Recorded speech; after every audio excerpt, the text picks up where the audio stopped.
Starfield is a space exploring game made by Bethesda Studios. It's Bethesda's first new IP in 25 years. As a concept, exploring space isn't new, with games such as No Man's Sky. However, Starfield tackles space exploration in its own unique way, showcasing how important world building is, along with interesting quests that will sometimes challenge your own morality. So what does this have to do with Starfield artwork? Bethesda have long since been acknowledged for their immersive gameplay and unique worlds, with games such as The Elder Scrolls and Fallout being acclaimed by many. With exception to Elder Scrolls, both Fallout and Starfield take on events that could realistically happen within our own universe, with space travel already a very realistic thing to come to fruition in the next century. So how does Starfield tackle the unrealistic reality, and how can you implement that in your own artwork? First, let's take a look at Starfield concept art. When taking inspiration for something, it's important to see what other artists are doing, specifically the concept artists for Starfield. We can take note of the colour palette, the composition, the atmosphere of the art, and use this to our own advantage in the drawing we are creating today. Before I even start sketching, I do at least a half an hour of research looking into other artists' interpretations of space, different themes, other games and colour palettes, and even movies. For this drawing, I took inspiration from my own artwork, Guardians of the Galaxy, and of course, predominantly Starfield. I found a pose I liked and wanted to base my Starfield character in. When choosing a pose, I wanted something to show her whole body and the indifference Hanny has to the world. Hanny is my character in Starfield, and because of the unique choices you get to make in the game, I decided I wanted her to be very indifferent. I wanted her to look out for herself and herself only, and this was shown in the choices she made in the game. I wanted this to reflect in the drawing that I made of her. It's important to establish what you want to achieve with your drawing, even if that may change as the drawing progresses. The next step for me is to put this character in a space and not just floating around on the page. Originally, I wanted her in a spacesuit, but that changed when I played the game a little more and realised I could fit a couple of references to her character if I was to place her indoors in a bedroom setting. References to her character could include plants, maybe she's a smoker, she's a combat medic, etc, etc. I knew I wanted a window behind her, but had not yet figured out what I wanted in the window. Compositionally, I knew the lighting would play a big role in this drawing, but until I started rendering, I couldn't fully establish what I wanted. Once the line art is done, I move on to the colour palette and rendering. Typically, I do a gradient map on a grayscale drawing to harmonise the colours and get a better idea of the mood and atmosphere I want to create. This can change multiple times, as you're about to see. This colour that I currently have on the drawing changes. I eventually narrowed down the colours I wanted, which led me to Guardians of the Galaxy. Me and my boyfriend had just watched the third movie, and I remembered how captivating the colour palettes are in the movie. I found that the blue, green, orange colour palette of this particular scene captured me so much that I wanted to implement that into my own drawing. At this point in time, I am still showing the purple colour palette, and that's because I want to get across that right now, as I'm colouring it, I am really just looking at the values of the drawing, where I want the dark colours, where I want the light colours, where I want the contrast to be, and that is why I'm including this here. You can see that I had already established that I wanted a complementary colour scheme with cool and warm colours. I wanted the cool colours to be outside the spaceship and the warm colours to be inside the spaceship. So even from the beginning, I knew I wanted that colour contrast to be there, and I'm establishing the groundworks so that I eventually can easily change the colours to suit the colour scheme that I want. When I'm laying down these colours, I'm using a program called Procreate, and in that program I am laying down all of the similar colours on the same layer. So the skin is the same colour as the wall, for example. I put those two colours on the same layer so that down the line, if I decide I want to change the colour scheme, it's very easy for me to just overall change everything without having to colour everything in again.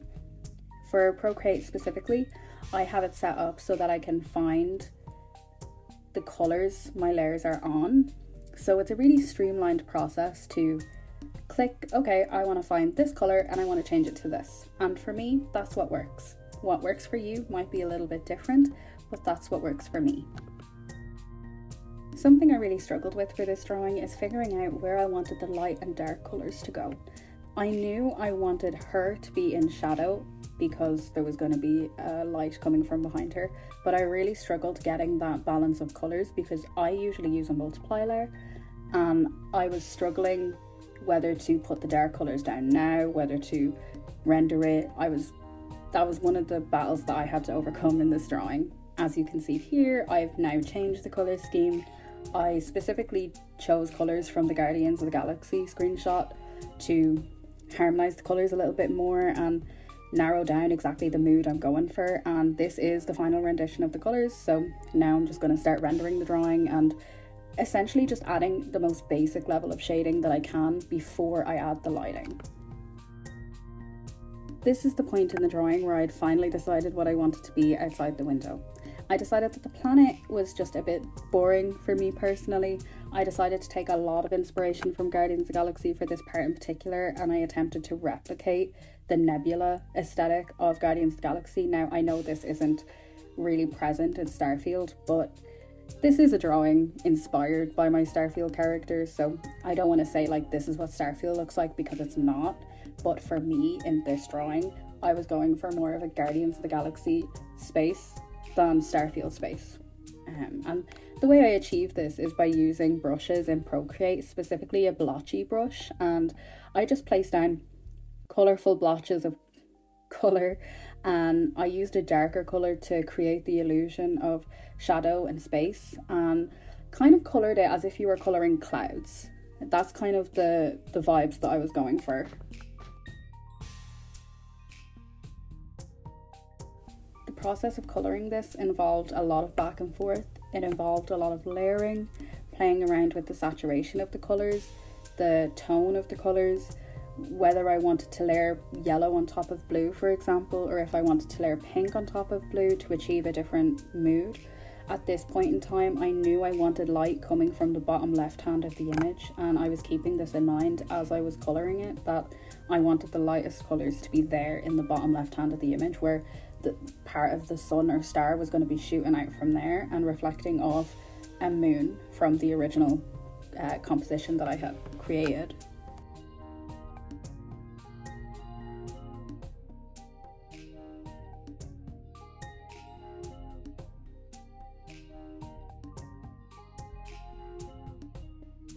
When choosing how to light the drawing, I knew I wanted the light on the side of the window to be warm and orange, reflecting on the character when otherwise she would be cast in shadow. Again, going back to the concept art of Starfield, we can see the use of cool and warm colours, and I knew I wanted this to reflect in my drawing from the beginning. The lighting that I'm drawing right now is from the orange lights at the side of the window. It is not from the nebula behind her. This is important to note when you're placing your lighting. You need to know where that light is coming from so that you can accurately place it on the character. And of course, I'm keeping in mind parts of the character that I want to highlight. I'm taking creative liberties. I'm choosing very carefully how strong the light is going to be. While I'm putting the light down, I'm also choosing whether to blur sections of it and where to keep the hard and soft lines.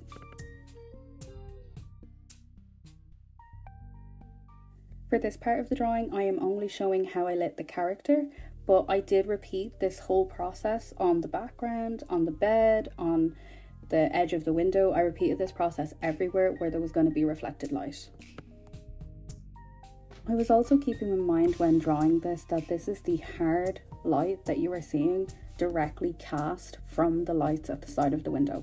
It is not the light reflected from other parts of the drawing. For example, her hands, her index finger is going to be reflecting the light to her middle finger. That reflected light is not included in this first layer. I am just getting down the hard light, which is now I'm doing the color dodge layer, which is a really, really bright light. And this is just to emphasize the harsh lighting and exactly where I want to focus that light.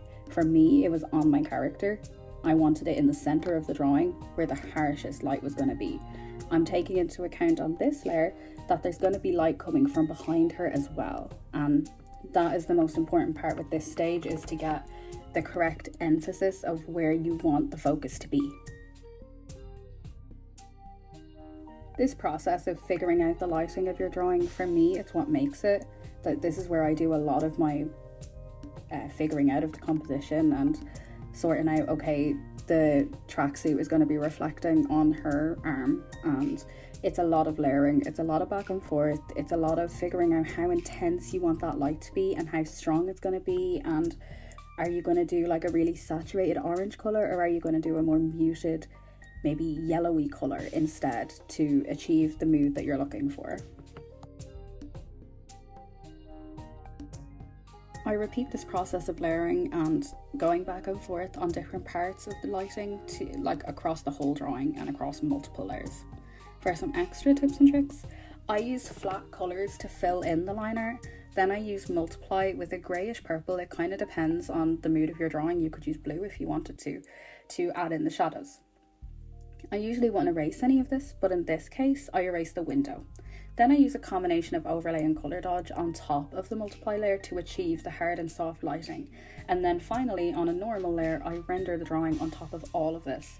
This is what works for me when working with harsh lighting, but there are many combinations. You can play around with every new drawing you make and discover new techniques that will work best for you. I've been doing digital art for a really long time. I've had a lot of time to figure out what works for me and what suits my workflow. Specifically, I've been using Procreate for about 3 years. I've been doing digital art for about 6 years, so that is plenty of time for me personally to figure out what suits me best. Of course, explore your own workflow, figure out the techniques that you like, check out other artists and see what they're doing, but this is just my technique and what works for me.